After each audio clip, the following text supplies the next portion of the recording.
قل اؤنبئکم بخیر من ذالکم للذین اتقوا عند ربہم جنات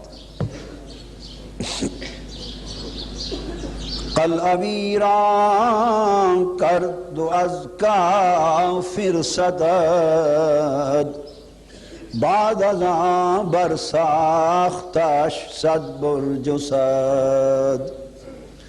پھر فرماتے ہیں کہ کسی کافر کا قبضہ ہونا قلعہ پر، کسی قلعے پر اگر کافر کا قبضہ ہو، کافر فوج کا، اور مسلمان بادشاہ یا مسلمان لشکر چاہے اس پہ قبضہ کرنا تو اسے پہلے حملہ کرتا ہے. یوں ہی قلعہ ہاتھ میں نہیں آتا، حملہ کرتا ہے. پھر جب حملہ کرنا ہے، جب کافر سے قبضہ لینا ہو تو پھر توپیں بھی چلانی پڑتی ہیں، ہائے ہائے ہائے، پھر تیر بھی چلانے پڑتے ہیں، پھر توپیں بھی چلاتی ہیں، پھر سارا کچھ حملے کے درمیان منجنیقیں، گولے، توپیں چلتی ہیں اور قلعے کی دیواریں بھی گرتی ہیں، مسمار ہوتی ہیں، چھتیں بھی گرتی ہیں، قلعہ ویران اور تباہ و برباد ہو جاتا ہے. تب جا کے اندر کے نفسانی شیطانی لشکروں پر تلواریں چلتی ہیں، پھر جنگ ہوتی ہے. جسم کا قلعہ ان کی حفاظت کرتا ہے نفسانی لشکر کی، شیطانی لشکر کی، خواہشات کے لشکر کی، شہوات کے لشکر کی، لذات کے لشکر کی. پھر لذات کا لشکر مارا جاتا ہے، پھر خواہشات کا لشکر مارا جاتا ہے، پھر شہوات کا لشکر مارا جاتا ہے، غنیم کفر مارا جاتا ہے. پھر ایمان کے لشکر قبضہ کرتے ہیں، پھر روح کے لشکر قبضہ کرتے ہیں، پھر مالا اعلیٰ کا لشکر قبضہ کرتا ہے، پھر انوار و تجلیات کا لشکر قبضہ کرتا ہے، پھر دنیا بالا کی کیفیتیں اور حال قبضہ کرتا ہے اور شہوتوں کا حال نکلتا ہے. مگر گھبراؤ نہیں، ایک بار قلعہ جسم کا قلعہ ویران تو ضرور ہوگا، مگر جب انوار و تجلیات کا لشکر، ایمان کا لشکر آئے گا تو پھر پہلے سے بھی زیادہ مضبوط بنا دے گا، پھر برج بنائے گا تاکہ اب کوئی حملہ کر کے جیت نہ سکے، پھر اونچی دیواریں بنائے گا. ایک بار حملہ ہوتا ہے، حملے سے تباہی ہوتی ہے، مگر حملے کے بعد جب قبضہ بحال ہوتا ہے نیکوکاروں کا تو پھر برج بنتے ہیں، پھر ستون بنتے ہیں، پھر بڑی بڑی دیواریں تعمیر ہوتی ہیں. پھر اگر شیطان کے لشکر حملہ بھی کریں تو قبضہ نہیں کر سکتے. 4 مثالیں دیں اور سمجھایا کہ اے ناداں اس ویرانی سے نہ گھبرا. لوگو تن کی ویرانی کے لیے آئے ہو، کیا تن کی ویرانی کے لیے آئے ہو تاکہ من آباد ہو جائے. بس آج کا درس اتنا، کل بھی ہوگا، پرسوں بھی، ہر روز جاری رکھیں گے انشاءاللہ. یہ مضمون چلتا رہے گا، مگر یہ کہ ایسی محنتیں کرو ایک دوسرے سے روٹھ جاؤ. بولے کیا؟ ہاتھ کھڑا کریں. پہلی بات نہیں، ایک دوسرے سے پہلی بات روٹھ جاؤ. بولیے نا، ایک دوسرے سے روٹھ جاؤ، ایک دوسرے سے روٹھ جاؤ، ایک دوسرے سے ترک تعلق اور ترک کلام کر لو، زبان بھی بند کر لو، روٹھ جاؤ تاکہ وہ قریب آئے. ہائے ہائے ہائے، ایک دوسرے سے دور ہو جاؤ. یہ کمرے میں رہنا یہ کوئی دوری نزدیکی کا قصہ نہیں ہے، من کو دور کرنا ہے. وَنَادَيْنَاهُ مِنْ جَانِبِ الطُّورِ الْأَيْمَنِ وَقَرَّبْنَاهُ نَجِيًّا. اس نے بھی جب ارادہ کیا نا موسیٰ علیہ السلام سے دوستی کا، جب موسیٰ علیہ السلام سے دوستی کا، یاری کا ارادہ کیا تو آواز دی وَنَادَيْنَاهُ مِنْ جَانِبِ الطُّورِ الْأَيْمَنِ.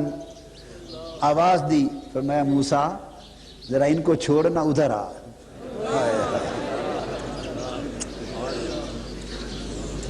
قوم میں رہتے تھے نا، قوم میں لوگوں میں رہ رہے تھے تو فرمایا وَنَادَيْنَاهُ، ہم نے موسیٰ کو ندا دی، موسیٰ ادھر آ. جی مولا. فرمایا من جانب الطور الایمن، ذرا دائیں طرف آنا، ادھر. ہائے ہائے ہائے، اکیلا پہاڑ کے پیچھے دائیں طرف آ، چھپ کے آ. وہ چھپ کے ملتا ہے.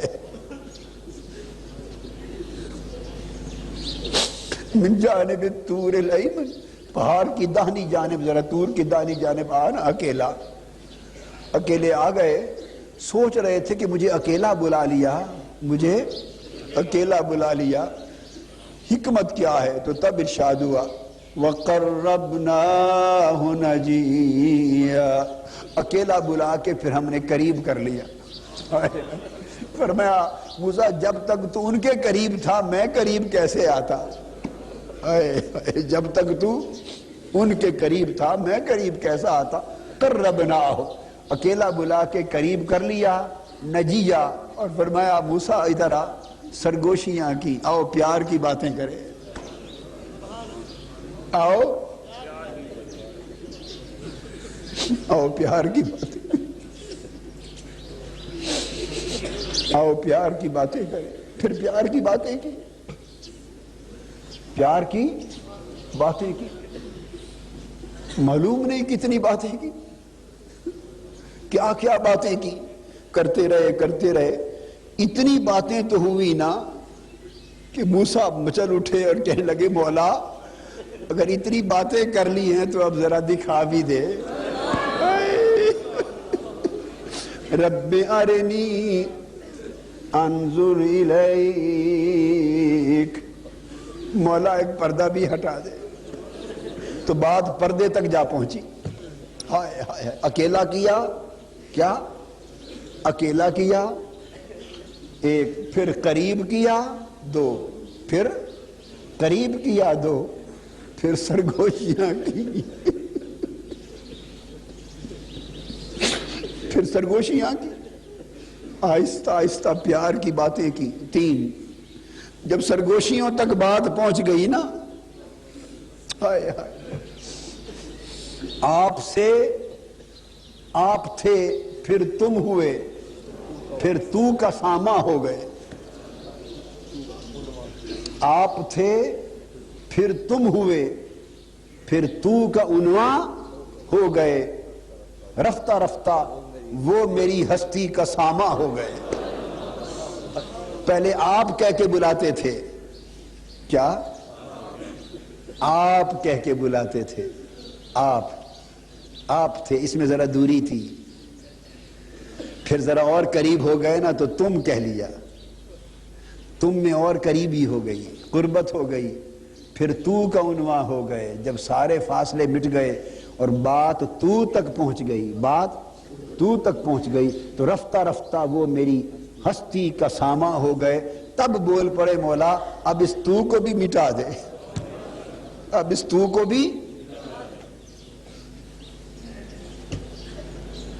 میں نہ رہوں تو نہ رہے، ایک دوجے میں کھو جائیں، ختم جھگڑے ہو جائیں۔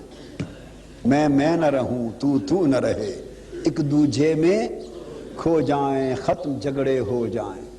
من تو شدم تو من شدی، من تو شدم تو من شدی، من تن شدم تو جان شدی، تا کس نگوید بعد ازی من دیگرم تو دیگری۔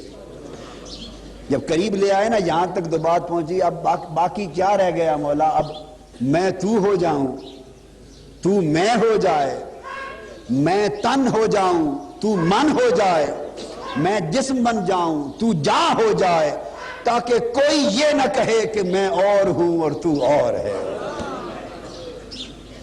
تو اتنا قریب کر لیا نا، قربنا و نجیہ، تو اتنی لذت آئی، حوصلہ ہوا تو اس لگے مولا اب پردہ بھی ہٹا دے تاکہ تک لوں۔ بس یہاں جا کے روک دیا، فرمایا لن ترانی، موسیٰ ابھی تو دیکھ نہیں سکتا، پھر دیکھنے والا آئے گا تو اس سے پردے بھی ہٹا دیں گے، اس سے پردے بھی ہٹا دیں گے۔ تو ایک دوسرے سے اپنے من میں دور ہو جائیے، ایک بات کہیے، ہاتھ اپنے من کو ایک دوسرے سے دور کر لے اعتکاف کے پورے دنوں میں، پھر دور کر کے پھر ایک دوسرے سے بول چال بند کر دیں، دور کر لیں تاکہ وہ قریب ہو، دور کر لیں تاکہ وہ قریب ہو، پھر آپس میں بول چال بند کر دیں تاکہ وہ بولے، تاکہ پھر بول چال بند کر کے دل کو تکتے رہیں، آنکھیں بند رکھیں، دل کو تکتے رہیں، سنتے رہیں، وہ بولے گا، اس نے یہاں سے بولنا ہے، یہاں سے بولنا ہے۔ بس تم کان دھرتے رہو دھر کے رکھو. جب بولے گا جی کہہ دینا, جی کہہ دینا. بولے گا قربناہ نجیہ کا فیض دے گا.